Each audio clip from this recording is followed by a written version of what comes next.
Very successful nga ang naging debut ng Sonara, ang nasabing new talent ng 1C Entertainment at ang sinasabing GG or girl group ng SB19.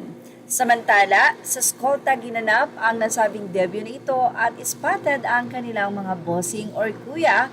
Kasama doon sa naspatan ay ang 1Z Entertainment President Pablo, SB19 member Stel, SB19 member Justine, and SB19 member Josh. Nandun din si Kuya Jay.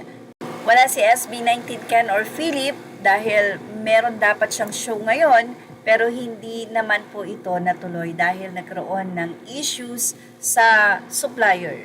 Samantala, natuwa ang SB19 fans na ngayon ay supporters na rin sila ng Sonara sa nasabing update ng ABS-CBN. Say pa sa caption, sa wakas, ngayon lang ako natuwa sa ABS-CBN. Ito'y matapos ipakita ng nasabing network or ng ABS-CBN ang suporta sa Sonara. Sa naging post ni Salamat Caps 18 Files, sinabi niyang sa wakas, ngayon lang ako natuwa sa ABS. They also know the drill. Ang dami ng Zonrox debut pa lang. Tas andun pa yung mga proud daddy na never nag-announce na nandun sila. Makikita mo talagang Sonara babies, mga nagpunta.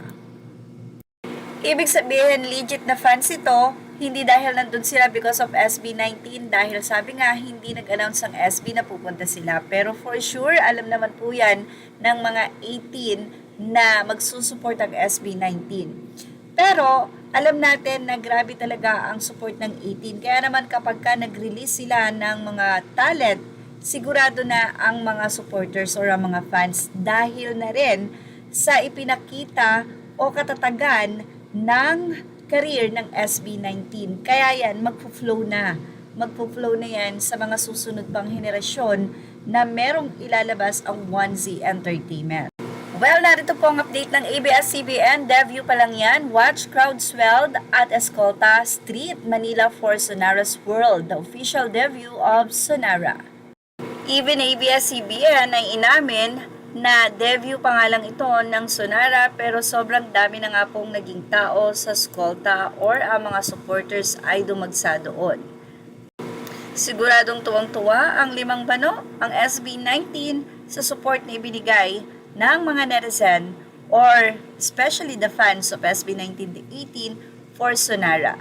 Images are all credit to the rightful owners. Thank you for watching Showbiz Now.